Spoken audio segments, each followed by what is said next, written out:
Bonsoir et bienvenue à tous. À la une de ce journal, regain d'insécurité dans le Noun.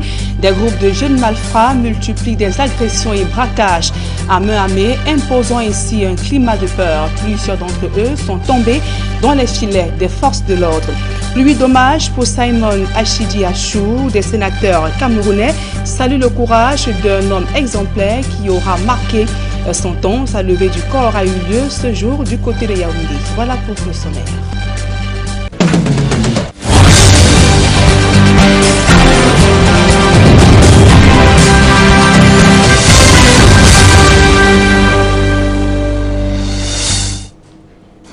Mesdames, Messieurs, une fois encore, bonsoir et merci d'honorer ce rendez-vous de l'information sur Equinox Télévision. En ouverture de ce journal, évoquons ce climat d'insécurité qui règne dans le département du Noun, région de l'Ouest Cameroun. 3 jeunes âgés entre 16 et 19 ans méditent actuellement sur le sort dans les geôles de la brigade de gendarmerie de Foumbot. Ils sont accusés de faire partie d'un gang de malfrats qui sémait la terreur. Ils orchestraient plusieurs braquages et même cambriolages. Ils ont été interpellés à la suite d'une plainte déposée par l'une des victimes, Mama Soufone et Vivien Tonfac. La brigade de gendarmerie de Foumbot vient de mettre le grappin sur ces 3 individus. Le trio de jeunes, âgés entre 16 et 19 ans, est soupçonné d'avoir arraché le sommeil à une partie des habitants de cette ville du département du Noun. Il s'agit de l'arrestation d'un groupe de gangs qui sémait la terreur au quartier Ngwongo. En effet, suite à une plainte déposée dans mes services, il y a de cela 2 semaines, où une demoiselle est venue dénoncer un vol aggravé que les hors-la-loi ont perpétré dans sa maison. Parmi les objets volés chez cette plaignante, un téléphone portable qui mettra les hommes du commandant Zen sur la bonne piste. Et nous avons, n'est-ce pas, à travers nos investigations, exploité ce téléphone. Et les résultats nous ont conduit tout droitement vers le chef de gare, un jeune garçon repris de justice de 19 ans. Ah bah c'est celui qui a le téléphone. Tu as trouvé ça où vous le vendez ça à 20 000?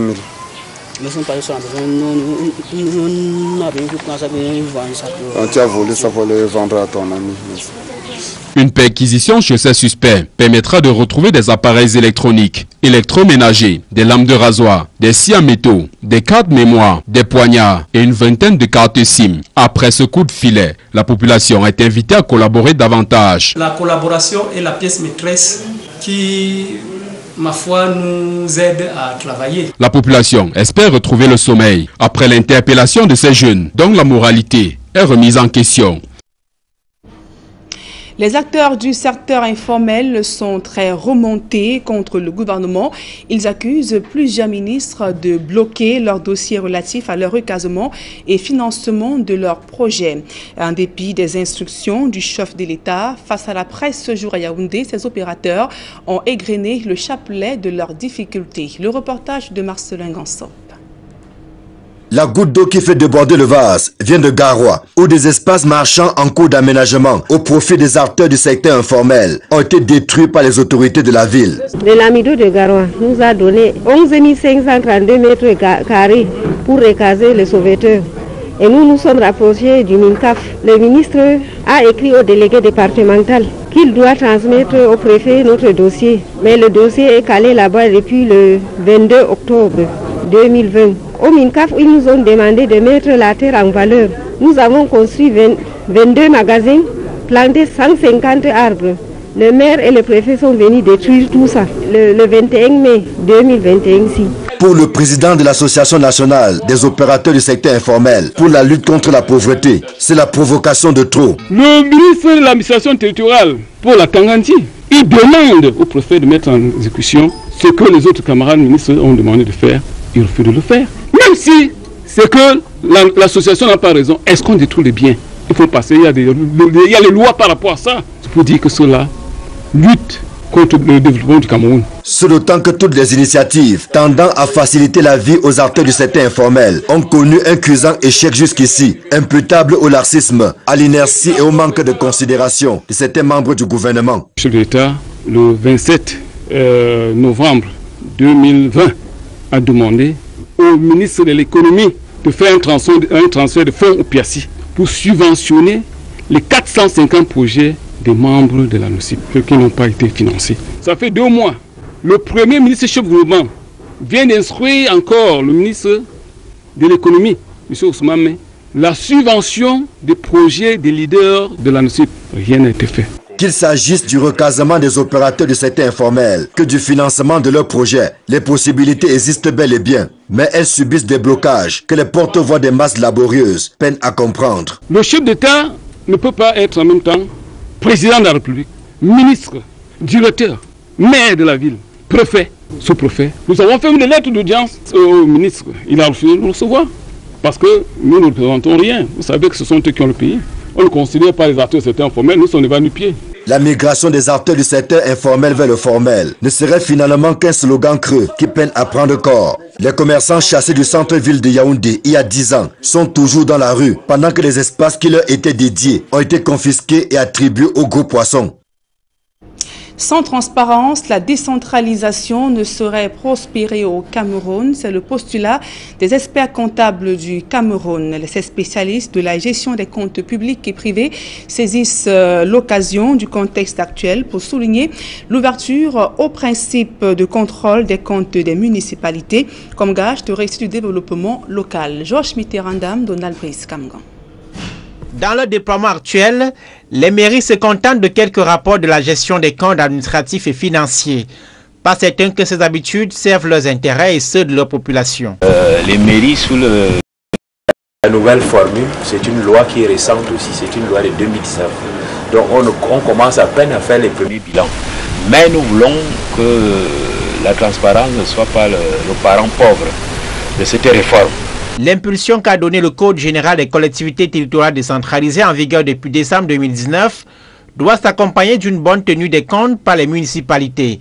L'Ordre des experts comptables du Cameroun se propose d'offrir aux élus locaux des formations du conseil afin de les aider à éviter des fautes ou des négligences dommageables à leur égard. Parce que c'est la transparence qui va leur donner de l'argent. Ils veulent les solutions pour avoir de l'argent, c'est la transparence. Vous avez des idées, mais ces idées doivent être portées par la transparence. Et la transparence, c'est l'information que nous produisons. Parce que le monde économique, l'investisseur, le banquier, il fait confiance aux données comptables. Il fait confiance aux données comptables parce que les données qui sont sur les discours politiques sont des données parfois trompeuses. Dans la pratique, les mairies s'appuient sur le cadre national de gestion, cadre défini par le Code général des collectivités territoriales décentralisées. Vous avez beaucoup d'autres lois qui sont, je peux dire, qui sont à côté de la loi cadre qui fait la décentralisation. Nous apportons à monsieur le maire de savoir que quand il sera jugé demain, quand son projet passera demain devant une institution financière pour l'analyser, il doit tenir compte de tout cela. Les autres instruments, et pas des moindres, ce sont les actes uniformes OHADA ou encore la Charte africaine de la démocratie et de la gouvernance, tous ratifiés par le Cameroun. Ces lois, leur esprit et leur apport dans l'amélioration de la qualité de l'information financière dans les mairies, c'est le menu du 10e congrès de l'Ordre national des experts comptables du Cameroun, prévu dès le 15 juillet prochain, sur la contribution de la profession à la transparence des finances publiques en matière de décentralisation au Cameroun. Dans la sous-région Afrique centrale, la CEMAC vient d'amorcer une nouvelle étape dans la réalisation de plusieurs projets intégrateurs. Les travaux de construction des infrastructures routières d'électrification sont en cours. Le comité de suivi du PREF CEMAC s'est réuni pour évaluer l'état d'avancement de ces travaux. Le reportage de Xavier Foucault. Une année après la tenue de la table ronde de Paris, où 12 projets prioritaires avaient été présentés. 2 de ces projets sont en phase de démarrage. Il s'agit du projet d'interconnexion des réseaux électriques Cameroun-Tchad, dont le financement a été bouclé dès l'ouverture de la table ronde par la BAD, la Banque mondiale, le Cameroun. Il s'agit ensuite du projet de construction de l'université inter-État Congo-Cameroun. Alors que les travaux se poursuivent sur le site de construction de Saint-Mélima au Cameroun, des diligences pour le lancement de la partie congolaise sont en cours.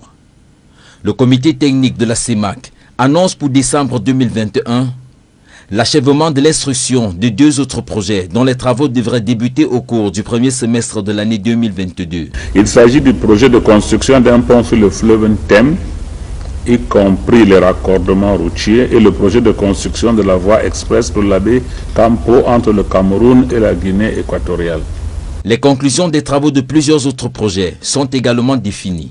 Il s'agit de la construction des tronçons manquants de la route Ndende-Dolissi, du corridor Libreville-Brazzaville, de la construction du corridor Brazzaville-Ouesso-Bangui-N'Djamena entre le Congo, la République centrafricaine et le Tchad, et de l'aménagement hydroélectrique de Cholet et des lignes électriques associées entre le Cameroun, le Congo, le Gabon et la République centrafricaine.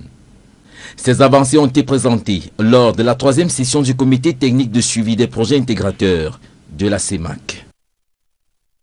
Et comment concilier la production agricole et la nécessité de préserver les forêts? Le sujet est au cœur d'un atelier qui regroupe à la fois ces producteurs, de même que les agro-industries et la société civile. Il ressort des échanges la nécessité donc de disposer d'une cartographie des exploitations agricoles au Cameroun. Marcelin Gansop, reportage. Selon une enquête de Global Forest Watch, le Cameroun a perdu environ 1 million d'hectares de couverture forestière entre 2001 et 2019, ce qui équivaut à une diminution de 4,2% de la couverture forestière depuis 2000. Avec l'urbanisation galopante et la déforestation liée à l'agriculture, il est à craindre le pire. Bien que les espaces ouverts soient faibles, de l'ordre de 1 hectare à demi-hectare par an, lorsque l'on multiplie, ça fait quand même beaucoup. Et également, on note depuis un certain temps les velléités de conversion des forêts autrefois classées du domaine forestier permanent en domaine agricole pour les grosses agro-industries. Donc on peut dire que même si le rythme a été assez faible dans les années précédentes, avec l'évolution actuelle et les besoins mondiaux en produits alimentaires, la déforestation va continuer à croître pour des raisons agricoles. L'agriculture étant le principal moteur de la déforestation, il importe qu'elle soit bien planifiée, au risque de créer une pression supplémentaire sur les forêts. Quand on examine les plateformes en général, on voit que la grande partie de la déforestation se fait dans le complexe rural. Vu les techniques que nous utilisons pour l'agriculture, parce que comme vous savez, déjà de façon empirique, l'agriculture ici se fait de façon extensive au niveau des communautés. Ça veut dire qu'on défriche une partie de la forêt, on installe les champs et on cultive les espaces 2-3 ans et puis on laisse cet espace, on continue devant pour avoir des espaces qui sont encore plus fertiles. Voilà qui donne sens à cette rencontre d'échange sur la géolocalisation des exploitations agricoles, mettant en évidence les zones à haut risque de déforestation et d'empiètement dans les aires protégées. La cartographie est importante dans la mesure où c'est sur la base de la carte qu'on peut se repérer, n'est-ce pas, sur l'affectation des terres, les différents usages, n'est-ce pas, qui ont été autorisés ou interdits par le plan de zonage. Notre objectif au terme de cette rencontre, c'est déjà de partager les espaces déjà classés par le Cameroun comme espaces du domaine forestier permanent. Là, lorsque l'on ouvre des plantations, lorsque l'on veut s'approvisionner, on a déjà l'information de où est-ce que c'est autorisé et où est-ce que ce n'est pas autorisé de par la législation camerounaise. Rainforest Alliance a développé en 2020 un programme avec des mesures strictes pour réduire la déforestation et la destruction des écosystèmes naturels, y compris les zones humides. Autre fait d'actualité au cœur de ce journal, passeport biométrique. Les premiers documents sont disponibles. Ils ont été remis aux usagers qui en ont fait la demande 24 heures auparavant. Le délégué général à la Sûreté nationale a lui-même assisté à la remise de cette première vague de passeports biométriques au Cameroun.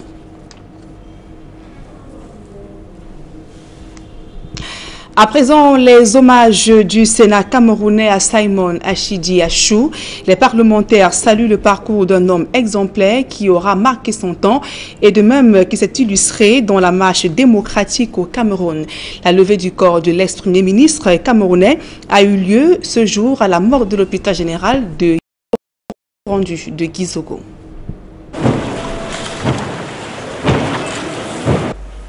Le dernier voyage de l'ancien Premier ministre Simon Achidi Achou a commencé. Après les hommages qui lui ont été rendus depuis le retour de sa dépouille mortelle au Cameroun, Le Sénat, dont il était membre, y a ajouté sa partition. C'est le président de la Chambre haute du Parlement, Marcel Nyat Tifendi, qui s'est chargé de délivrer l'éloge funèbre. De prime abord, il a rappelé que Simon Achidi Achou aura marqué son époque. Personnalité agréable et joyeuse, au talent et au savoir reconnu. Le Premier ministre Simon Achidi Achou a marqué de son empreinte plusieurs entrées, ici rassemblées de différentes manières.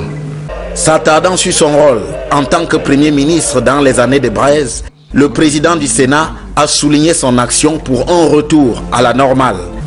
Notre garde de lui, d'un chef de gouvernement courageux qui, dans un contexte difficile, a su donner de la force et ramener la paix. Dans la même veine, il a ajouté que Simon Achidi Achou s'était illustré comme un militant majeur du RDPC, le parti au pouvoir. Certains se souviennent de lui comme un homme politique audacieux qui a suscité une admiration sincère et durable au sein de la classe politique, au point où son nom et son lauréat ont été liés à cette formule restée célèbre. Politique d'Angadi,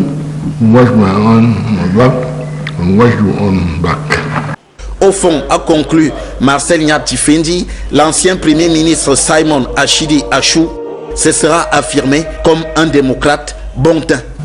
Tous, de façon unanime, le décrivent comme un homme de conviction pour qui la démocratie était une valeur absolue et le combat politique et ses joutes électorales un art de vivre.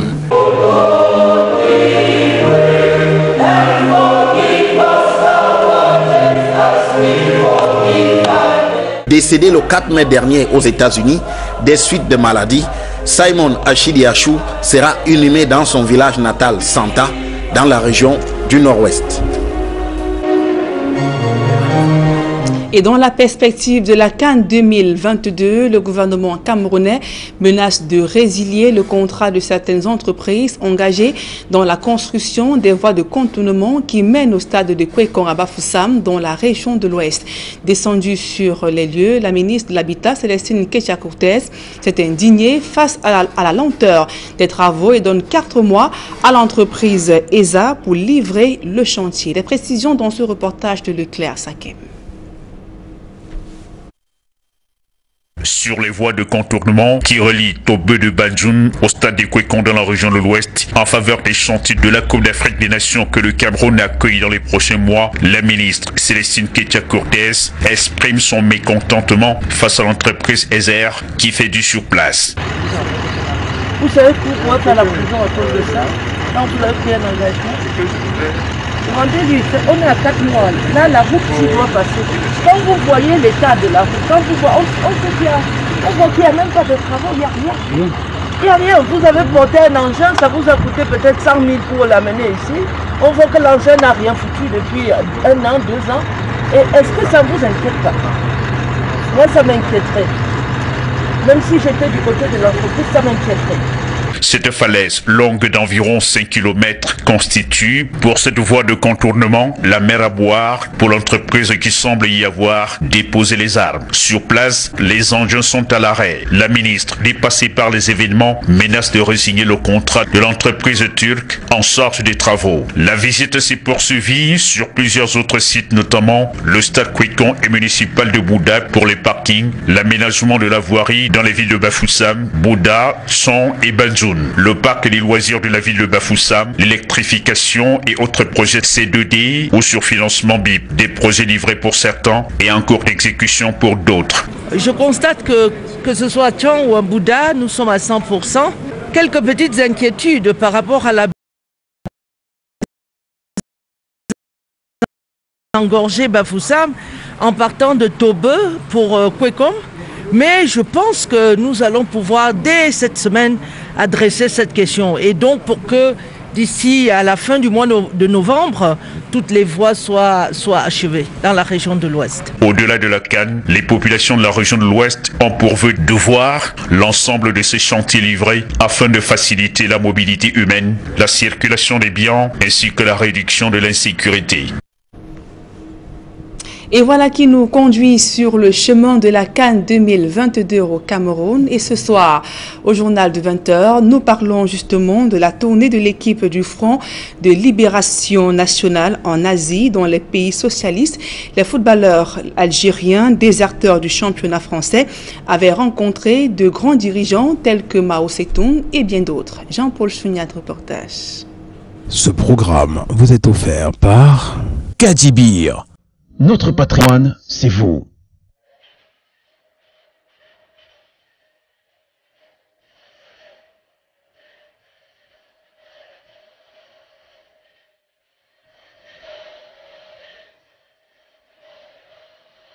On ne savait pas si on devait continuer à jouer ou bien prendre les armes. Mais le FLN tient ses engagements. Ils joueront au football.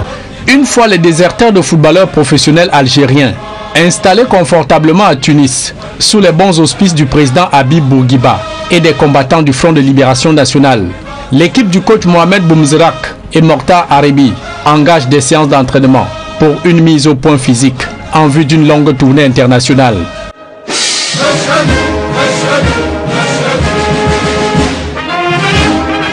Moustapha Zitouni et ses coéquipiers passent leur premier galop d'essai en amical.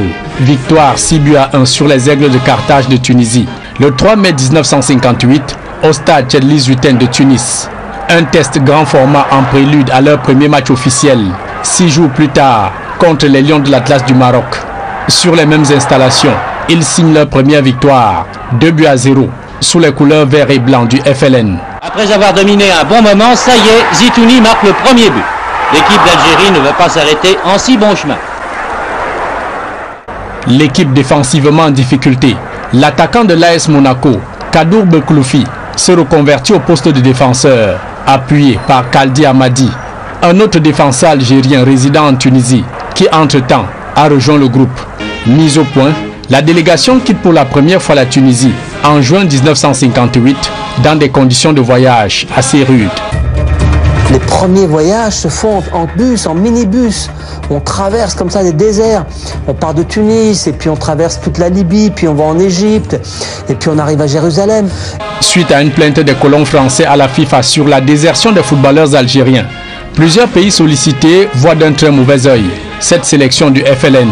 L'instance fêtière du football mondial menace tous ses membres qui commettraient l'erreur de jouer contre la sélection révolutionnaire. Nous étions des déserteurs de la FIFA. Donc ils n'avaient pas le droit de jouer contre nous. Bon, c'était des matchs amicaux. Quand on a quitté la France, enfin l'Angleterre, tout ça, on était interdit de jouer avec les clubs étrangers. On n'avait plus le droit. Alors on mettait ça sur le coopératif, tout ça. Donc, il y avait toujours une excuse. La Tunisie et la Libye, seul soutien du FLM dans tout le Maghreb, sont suspendus de la FIFA.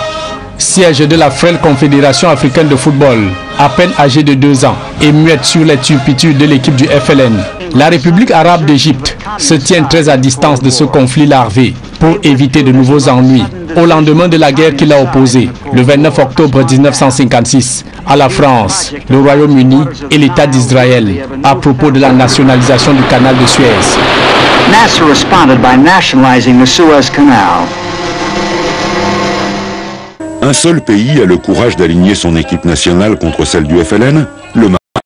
En avril 1956, le gouvernement français avait gravement porté atteinte à son intégrité en arraisonnant, en plein espace aérien marocain, l'avion des principaux dirigeants du gouvernement provisoire algérien. À Alger, dans les locaux de la DST, les 5 chefs rebelles capturés, Boudiaf, Aïd Ahmed, Kider, Ben Bella et Lashraf, se préparent à être transférés à Paris. Le roi, qui estimait avoir failli à ses hôtes, voulait rembourser sa dette. En accueillant officiellement l'équipe du FLN, il reconnaissait implicitement la souveraineté algérienne, une insulte pour la France, une provocation pour la FIFA. Le gouvernement français de l'époque avait commis vis-à-vis de Mohamed V un acte de piraterie internationale. Alors que Mohamed V mette son équipe officielle à jouer contre l'équipe du FLN, ma foi, c'était pas très grave pour le gouvernement français de l'époque. Équipe non grata un peu partout sur le continent africain. Le 11 de l'indépendance s'envole pour le bloc socialiste de l'Europe de l'Est. De mai à juillet 1959, elle livre une vingtaine de matchs en Pologne, Hongrie, Bulgarie, ex-Tchécoslovaquie, URSS, Roumanie. Un match nul, ce serait déjà bien, cependant, elle veut réussir un résultat encore meilleur. Un magnifique tir de Medziani, 2-1. C'est du délire, l'équipe d'Algérie vient de prouver qu'elle sera bientôt l'une des grandes équipes internationales. Sa victoire sur la Bulgarie est pleine de promesses pour l'avenir. Roumanie, on a fait un match, c'était la fête, le football extraordinaire. Eh bien, on ne devait faire qu'un seul match, ils nous ont obligés à faire un deuxième match 2 ou 3 jours après. Tellement c'était beau, c'était bien joué, les relais, les 1-2, tout ce football que vous voyez maintenant. Cette équipe du FLN n'est pas reconnue par la FIFA. L'organisateur du football mondial menace même de sanctions les futurs adversaires. Les dirigeants arabes réussiront cependant à organiser des matchs contre des pays bienveillants à l'égard de leur combat indépendantiste, essentiellement des pays communistes. Ces pays de l'Est ont eu l'astuce de dire, au lieu que ce soit leur équipe nationale, de dire c'est de telle usine, Tractor, qu'on rencontrait, au lieu de dire l'équipe nationale bulgare ou autre chose, c'était le nom de certaines entreprises qu'ils avaient ou certaines sociétés. Alors ça passait sous silence. Et donc ces clubs n'étaient pas sanctionnés quand elles participaient en Coupe du Monde, dans les éliminatoires. Et d'octobre à décembre 1959, la sélection du FLN va au Moyen-Orient et en Asie, multipliant des matchs dans plusieurs pays de ces régions. À l'époque, il y avait Mao Zedong et il y avait le Premier ministre, c'était Chou Enlai. C'est des personnalités, des monuments. Nous avons serré la main à tout le monde, mais celui avec lequel nous étions le plus copains, je peux dire, c'est le président du Vietnam, Ho Chi Minh. Ho Chi Minh, réception à 7h du matin à son palais.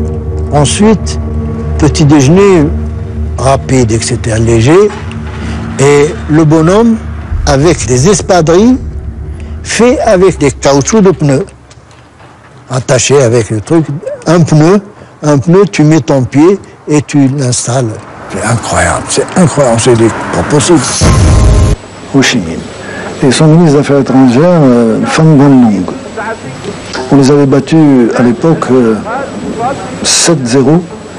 Alors au dîner, il nous dit, nous avons battu la France, vous nous avez battus, donc vous battrez la France. C'est diplomatique. En pleine guerre froide, autant de manifestations sportives traversent péniblement le rideau de fer divisant le monde.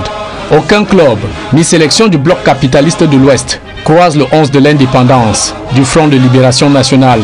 Même au sein du mouvement des non-alignés fondé en 1961 et censé briller par leur neutralité, seuls 12 pays membres voteront d'ailleurs pour l'indépendance de l'Algérie à l'Assemblée générale des Nations unies de 1958. Dans son livre intitulé « Dribbleur de l'indépendance, incroyable histoire de l'équipe de football du FLN algérien », le journaliste Michel Naïd Chalal raconte que de tout son périple, le 11 d'indépendance avait livré en 4 ans 83 matchs pour 57 victoires, 14 nuls, 12 défaites, 349 buts marqués, 119 encaissés, grâce au sens patriotique des joueurs qui avaient courageusement quitté la France pour donner une âme à un pays, l'Algérie. Avec les armes qui sont les leurs, hein, c'est-à-dire leurs pieds, leurs jambes et un ballon de football, ils parviennent à un résultat incroyable. D'ailleurs, le président du GPRA, le gouvernement provisoire de la République algérienne, Farhat Abbas, dit vous avez, à tous ces joueurs, hein, cette équipe de football du FLN, vous avez fait gagner 10 ans à la cause de l'Algérien. Et le 29 juin 1962, après l'accès de l'Algérie à la souveraineté internationale, le 11 d'indépendance livra son dernier match en 1970 devant 20 000 spectateurs au stade d'Alger. Vivants ou morts, tous les joueurs de l'équipe du FLN et son staff furent déclarés héros de l'indépendance de l'Algérie. Les joueurs du FLN apprennent enfin l'immense nouvelle.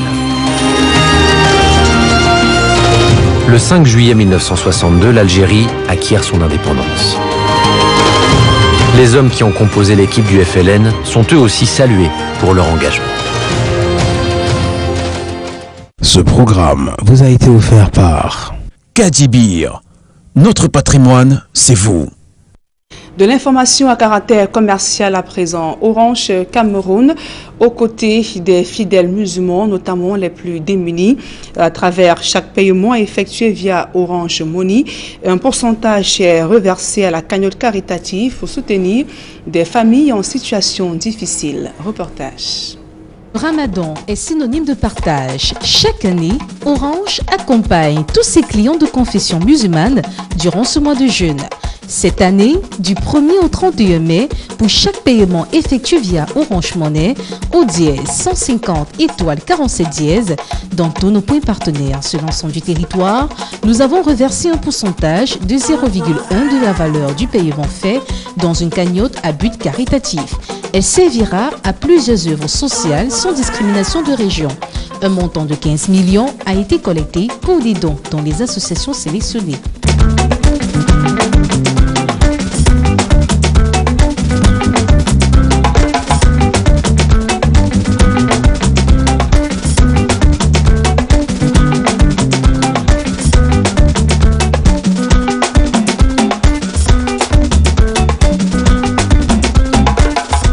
Aider et accompagner les associations dans leur mission noble d'être aux côtés des plus démunis. C'est pour ça aussi que nous sommes là aujourd'hui. Nous remettons aujourd'hui donc des dons à 3 associations. Comme vous avez vu, l'association Kamsu Albayan et les Dignes Femmes.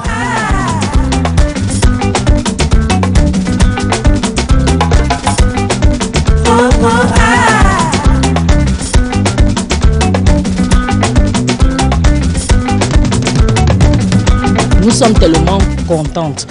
Nous ne savons pas comment remercier Orange pour ce don. C'est un soutien considérable de la part d'Orange Cameroun. On ne peut qu'être ravis et satisfaits. Nous disons une fois de plus merci à Orange Cameroun pour ce geste à notre endroit.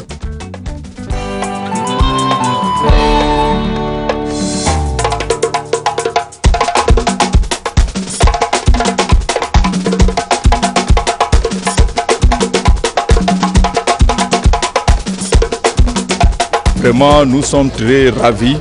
Les enfants, vous pouvez remarquer, sont gais et la population aussi. C'est arrivé à point nommé au bon moment. Merci beaucoup et en avant Orange Cameroun. Nous sommes arrivés à point nommé, comme l'a dit le responsable, et nous allons continuer notre action de proximité auprès de nos populations.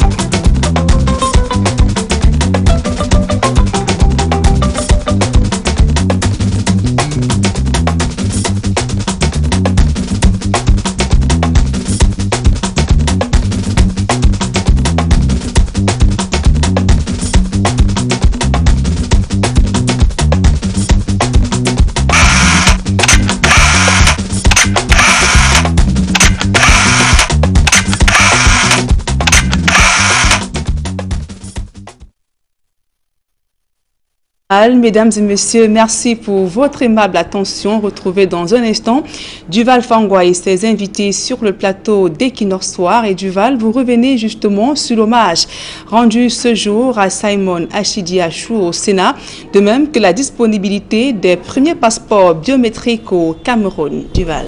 C'est bien cela l'essentiel du débrief pour cette deuxième partie d'Equinox ce soir. Merci Nadine Yambou pour cette autre édition du journal que vous venez de nous livrer. Excellente soirée et bon week-end madame. Bon week-end à vous Duval Fangwa. Madame, messieurs, dans quelques secondes, donc la deuxième partie d'Equinox ce soir, le débrief avec nos invités sur le plateau.